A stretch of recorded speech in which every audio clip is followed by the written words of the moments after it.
Right, we just want to take a look at, of course, what's happening on social media, and in studio is Winfrey Owino to bring us up to date with that. Winfrey, good morning. What's the latest when it comes to, of course, what's trending in the country? Good morning, Fatia. And this morning we have quite a number of topics that people are discussing online, and hot on people's keyboards this morning is Matiang'i, the former Super CS, as most of us would refer to him. We understand that yesterday it emerged that EACC is now going after the former Interior Cabinet Secretary for, they just want to establish his wealth. They wrote a letter to the head of public service that leaked to the media yesterday, and the EACC CEO, Twalib Mbarak, was asking to be given information with regards to Matiang'i's property when he was joining government. We understand Matiang'i had been summoned by the DCI last week, and we also, our dailies are reporting that Matiang'i is actually out of the country, and he went out of the country a week ago. So basically, we will just look at how this story develops, get to find out where Matiang'i is if we can, and so on and so forth. And just maybe to mention on Matiang'i's background, we understand he joined the government in 2013 as the EACC Cabinet Secretary. Then a few years later, he acted as the land CS before he became now the Education Cabinet Secretary, where he brought a lot of reforms in the education sector by eradicating exam cheating as from KCSE in 2016. Then later on in 2017, he took over the Interior docket, which he held on to until now his exit from government when Uhuru was leaving office as the president. So basically, we'll be keeping an eye on that. It's a very hot topic. Everybody's discussing it. We understand now it's a different regime now going after people from the previous regime, and it's still developing. Moving on, last night we also had Raila Odinga on KTN for an exclusive interview. He did quite share some insightful remarks there, and he reiterated that he's not going or he's not even asking for a handshake from the president. He says he will not accept and move on this time. He's done that so many times already, we understand, from 2007, 2013, 2017, and now he says he's not going to accept and move on.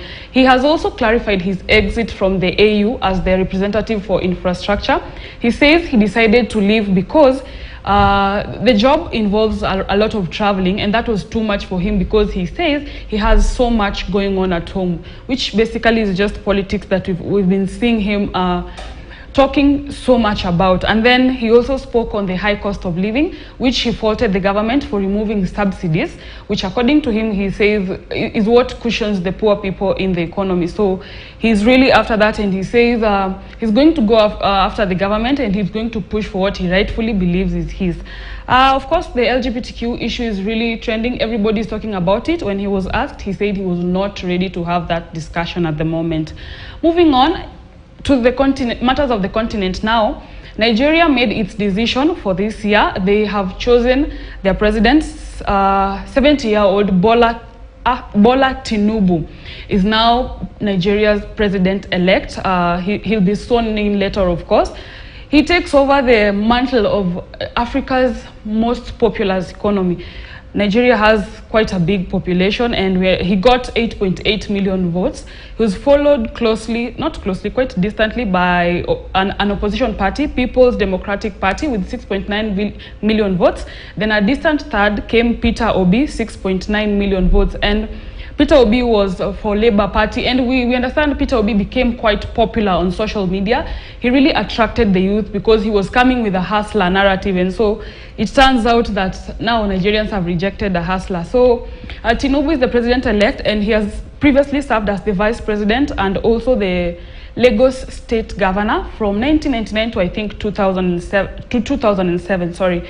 So also the elections were marred with a lot of allegations of fraud and voter bribery, just malpractices in the election process, which we understand the opposition party did stage a walkout from the center where the Independent National Electoral Commission, which is Nigeria's electoral body, were transmitting the results. And we understand they've called out for a fresh election. And also it's interesting because a former president who was supporting one of the opposition candidates even came out, Olusegun Obasanjo, was rallying behind the Labour Party's Peter Obi, and he even came out and called for the annulment of the election and said they would want a fresh election which would be fair. So basically, Fatia, those are the most talked about stories online this year, but of course we're also keeping an eye on the China Square story. Yesterday, the business people did try to get an audience with the Deputy President Rigathi Gachagua, but of course yesterday was his birthday, so he didn't quite react to it. So maybe today he might give us a response on what the government plans to do or with regards to this matter of middlemen and direct sales and the pricing of commodities by Chinese and now the local business people. So Fatia, back to you. Right, Winfrey, thank you so much for that. Of course, bringing us up to date with what's happening on social media. That's it for News Diary for now, but I'll be back at 10 a.m. with the news.